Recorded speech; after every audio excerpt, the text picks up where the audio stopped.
नमो अरिहंताणं, नमो सिद्धाणं, नमो आर्याणं, नमो उवज्झायाणं, नमो लोये सव्व साहुणं.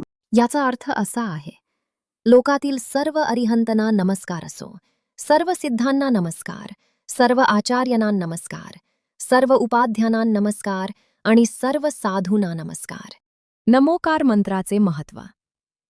एसो पंच नमो यारो सव्व पावपणासनो मंगलेसु य सव्वसु पढमम होई मंगलम. हा पंच नमस्कार मंत्र सर्व पापांचा नाश करणारा आहे. तसेच सर्व मंगलामध्ये प्रथम श्रेष्ठ मंगल आहे. हा मंत्र मोह राग द्वेषाचा अभाव करणारा आहे, सम्यक ज्ञान प्राप्त करवणारा आहे. अरिहंत, सिद्ध, आचार्य, उपाध्याय आणि साधू या पाचांना परमेष्ठी म्हणतात. जो जीव या पंच परमेष्ठीनां ओळखून त्यांनी दाखविलेल्या मार्गाने जातो, त्याला सुखाची प्राप्ती होते.